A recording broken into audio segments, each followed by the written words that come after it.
Big confusion among government employees. OPS, UPS, or NRPS. Which pension scheme is better? Let's compare. OPS is the old scheme with a defined benefit and no defined benefits with contributions, while NRPS is market linked. Choose wisely. नमस्कार. जुनी pension योजना बंद का झाली हा मोठा प्रश्न आहे. 1 जानेवारी 2000 रोजी अटल बिहारी वाजपेयी यांच्या एनडीए सरकारने हा बदल केला. यामागे आर्थिक भार, शाश्वतता आणि वित्तीय सुधारणा ही कारणे होती.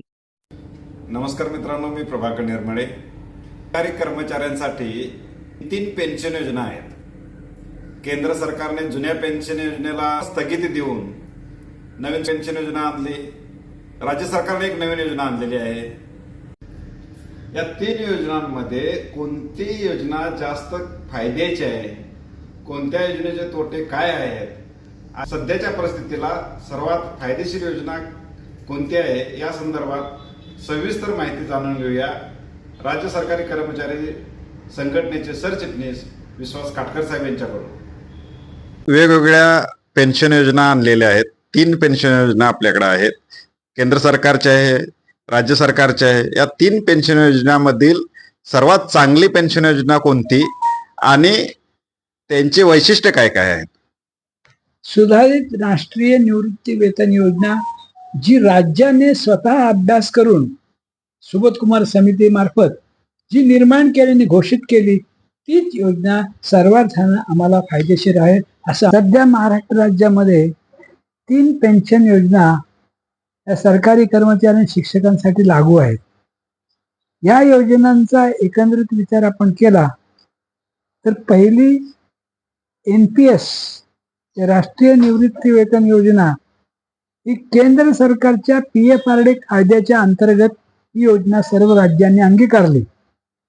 परंतु या योजनेमध्ये निश्चित जी काही त्या ठिकाणी पेन्शन म्हणून मिळकत जी होणार होती ती अत्यंत अल्प प्रमाणात होती. त्यामुळे आयुष्याच्या संध्याकाळी ही कुठेतरी सामाजिक सुरक्षा आणि आर्थिक सुरक्षा आहे त्याला काय अर्थ उरत नव्हता. आणि त्यामुळेच या संबंधात या पेन्शन बाबत योग्य तो पुनर्विचार झाला पाहिजे किंवा आम्हाला जुनीच पेन्शन तुम्ही त्या ठिकाणी फायदेशीर कशी ठरते या बाबतीत आमची पहिली मागणी आम्ही त्या ठिकाणी शासनासमोर सादर केली. परंतु त्या संबंधामध्ये साधारणतः 20 वर्षाचा कालावधी गेल्यानंतर देशभर या मागणी संबंधामध्ये फार मोठं माहोल तयार झालं आणि त्या पार्श्वभूमीवर महाराष्ट्रात मार्च 2024 मध्ये 7 दिवसाचा संप त्या ठिकाणी झाला. या संपाच्या पार्श्वभूमीवरती जी शासनाशी चर्चा झाली, तत्कालीन मुख्यमंत्री एकनाथराव शिंदे यांच्या समवेत जी चर्चा झाली त्या चर्चेच्या माध्यमातून सरकारी कर्मचाऱ्यांना पेन्शनच्या बाबतीमध्ये निश्चित त्या ठिकाणी विचार करणं आवश्यक आहे ही बाब शासनाने मान्य केली. आणि नुसतीच शासनाने ही बाब मान्य न करता तत्व म्हणून ही जी सामाजिक सुरक्षा आहे किंवा आर्थिक सुरक्षा आहे या बाबतीमध्ये निश्चितच शासन त्याचा विचार करेल असं आश्वासन सुद्धा त्या ठिकाणी करण्यात आलं. आणि त्या अनुषंगाने सुबोध कुमार समितीची स्थापना शासनाने केली आणि सुबोध कुमार समितीच्या मार्फत शिफारशी झाल्या त्या शासनाने स्वीकारल्या आणि त्या अनुषंगाने सुधारित राष्ट्रीय निवृत्ती वेतन योजना हा जो नवीन प्रकार राज्याकडून त्या ठिकाणी घोषित करण्यात आला. वास्तविक पाहताना या ठिकाणी आमची जी मागणी होती त्याला अनुलक्षून जी पेन्शन योजना त्या ठिकाणी लागू करायची होती त्याचा जर विचार केला तर निश्चितपणे सामाजिक सुरक्षा आणि आर्थिक त्या ठिकाणी जो सुरक्षेचा प्रश्न होता त्या पार्श्वभूमीवरती किंवा त्या परिप्रेक्षात जर त्या ठिकाणी विचार केला तर निश्चितच त्या ठिकाणी जुन्या पेन्शन समित अशी त्या गोष्ट किंवा असेच त्या ठिकाणची अरेंजमेंट होणं आवश्यक होतं. आणि म्हणूनच सुधारित निवृत्ती वेतन जी योजना आहे ती योजना शेवटच्या वेतनाच्या 50% एवढी पेन्शनची रक्कम त्या ठिकाणी गृहीत धरण्यासंबंधामध्ये शासनाने शिफारस मान्य केली. त्यावरती DAचा तत्कालीन हप्ता सुद्धा त्या ठिकाणी मिळेल ही बाब त्या ठिकाणी स्पष्ट करण्यात आली. यानुसार शासनाने 20 सप्टेंबर 2024 रोजी त्या ठिकाणी एक शासकीय निर्णय सुद्धा पारित केला. पण त्या निर्णयामध्ये स्पष्ट म्हणण्यात आलं होतं की या संबंधातली कार्यपद्धती, नियम, शर्ती, अटी या बाबतीमध्ये निश्चितच स्वतंत्रपणे वेगळ्या त्या ठिकाणी परिपत्रक काढण्यात येईल किंवा अधिसूचना काढण्यात येईल. परंतु आश्चर्याची बाब म्हणजे गेले 2 वर्ष या बाबतीत शासनाने कुठलीही हालचाल त्या ठिकाणी केलेली नाही. आणि त्यामुळं साहजिकच या संबंधात ती विचारणा आम्ही शासनाकडे केल्यानंतर शासनाला केंद्राच्या युनिफाईड पेन्शन स्कीम मध्ये अधिक रस आहे अशीच बाब आमच्या निदर्शनास आणली. परंतु या एकंदरीत या राज्यातल्या 3 योजना मग त्या ठिकाणी निर्माण झाल्या की केंद्राने ही नव्याने ऑगस्ट 24 मध्ये निर्माण केलेली एकीकृत पेन्शन योजना म्हणजे unified pension scheme, unified pension आहे ते केंद्राकडनं ऑगस्ट 2024 मध्ये जाहीर त्या ठिकाणी करण्यात आली. आणि या वेळेला मग युनिफाईड पेन्शन स्कीम लागू करण्यासंबंधामध्ये राजकीय परिप्रेक्षात त्यांनी वेगळा त्या ठिकाणचा निर्णय निश्चितपणे घेतला असावा म्हणून जास्त त्या ठिकाणी प्रयत्न हे युनिफाईडसाठी शासनाकडनं केले गेले. परंतु सुधारित पेन्शन संबंधामध्ये जी अधिसूचना काढायची होती ती मात्र त्या ठिकाणी अद्याप निघू शकलेली नाही. आणि म्हणून 1 मार्च 2024 पासून जो त्या ठिकाणी लागू करण्याचा दिनांक घोषित करण्यात आला होता तिथपासून आतापर्यंत जे कर्मचारी सेवानिवृत्त झाले त्यांना आर्थिक त्यांची फार कुचंबना झालेली आहे. त्यांना प्रोव्हिजनल पेन्शन सुद्धा मिळाले नाही अशी त्या ठिकाणची स्थिती आहे. या तिन्ही सध्या अस्तित्वात असलेल्या पेन्शन योजनेसंबंधातल्या मेरिटचा किंवा त्यातल्या गुणात्मक विचार जर आपण केला तर आपण त्या दृष्टिकोनाने विचार केल्यानंतर NPS यामध्ये जी पेन्शन त्या ठिकाणी प्राप्त होणार होती अत्यल्प होती. जरी 60% रक्कम त्या ठिकाणी आपल्याला मिळणारी असली तरी सुद्धा त्या दृष्टिकोनातून जर आपण 25 वर्षाची पेन्शन एखादा मनुष्य उपभोगतो असं गृहीत धरलं तर ती अत्यल्प ठरत होती. त्यानंतर राज्याने सुधारित पेन्शन योजना आणली त्यामध्ये 20 वर्षाची सेवा ही क्वालिफाईंग सर्व्हिस अशा प्रकारचा त्या ठिकाणी तरतूद करण्यात आली आहे.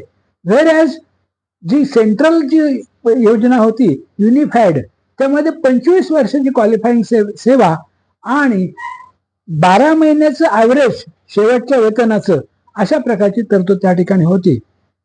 20 वर्षाची सेवा सुधारित पेन्शनमध्ये राज्याच्या सुधारित पेन्शनमध्ये आणि शेवटच्या वेतनाच्या 50% ही आम्हाला निश्चितपणे त्या ठिकाणी विचार करण्यासाठी आवश्यक बाब ठरते.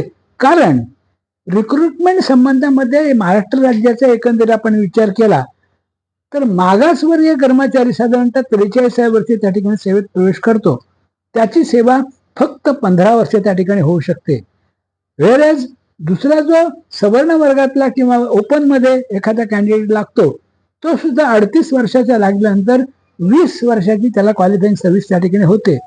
जर केंद्राची जर युनिफाईड पेन्शन स्वीकारली तर मग इक्वेशन असं बिघडतं की 25 वर्षाच्या सेवेमध्ये 50%ची निवृत्ती वेतन त्या ठिकाणी कॅल्क्युलेट होतं. 25 वर्षाला एवढे पेन्शन तर मग 20 वर्षाला किती निश्चितच 5 वर्षाचा फरक पडणार आहे. तर मग NPSचा विचार केला तर आणखीन त्याच्यामध्ये फरक पडणार आहे. आणि त्यामुळं सुधारित पेन्शन योजना हीच त्या ठिकाणी सर्व कर्मचाऱ्यांना अतिशय लाभाची किंवा योग्य असा निष्कर्ष त्यात निघतो. आणि म्हणूनच आम्ही सुधारित पेन्शन योजना जी राज्याची आहे तिची आम्ही मागणी करतो आहोत. आता गुणात्मक जर विचार केला तर केरळ आणि तामिळनाडू या दोन्ही राज्याने आमच्या स्कीमचा त्या ठिकाणी म्हणजे पाठपुरावा करून त्यातला तपशील साध्य केलेला आहे आणि तेथील कर्मचाऱ्यांना त्यांनी ही पेन्शन योजना सुद्धा लागू केलेली आहे. एकंदरीत एकीकृत पेन्शन योजना याचा मेरिटवरती आणखीन जर सखोल जर विचार केला तर केंद्रामध्ये सुद्धा या योजनेला अपयश आलेलं आहे. केंद्रामध्ये 24,60,000 कर्मचारी जे आहेत की ज्यांना NPS लागू होते यांना युनिफाईड पेन्शन द्यावी लागेल त्याचा विचार केला तर आतापर्यंत एवढे सगळे प्रयत्न करून सुद्धा केवळ 3% लोकांनी त्या ठिकाणी युनिफाईड पेन्शन स्वीकारलेलं आहे. म्हणजेच फक्त केवळ 70,000 लोकांनी त्या ठिकाणी स्वीकारलेली योजना आहे. बाकी सर्व लोकांनी अद्याप ही NPS पासून डेव्हिएशन घेतलेलं नाही. म्हणजे त्याचा अर्थ असा ज्या अर्थी 70% लोक ही पेन्शन स्वीकारत नाहीत किंवा त्याची नाकारतात म्हणजेच ती निश्चित फायदेशीर नाही आपल्याला त्याचा विचार करणे आवश्यक आहे. आणि म्हणूनच महाराष्ट्रात सुद्धा सुधारित पेन्शन योजना हीच त्या ठिकाणी श्रेयस्कर योग्य असल्या कारणानं ती त्या ठिकाणी राबविणं आवश्यक आहे. कितीही शासनाच्या संबंधात चालढकल केली तर आमचा जो हक्क आहे तो आम्ही हक्क मिळवल्याशिवाय राहणार नाही. आणि प्रधान जी मागणी आमची आपल्या संपाच्या पार्श्वभूमीवर तीच आहे. ही बाब या ठिकाणी मी स्पष्ट करू इच्छितो. We demand justice. We want our pensions now. Implement the revised pension scheme.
Maharashtra शासनाने 20 सप्टेंबर 2024 रोजी हा JR काढला. सुधारित पेन्शन योजनेच्या संदर्भातील ही संपूर्ण कॉपी आपण पाहू शकता. या JRच्या पान नंबर 2वर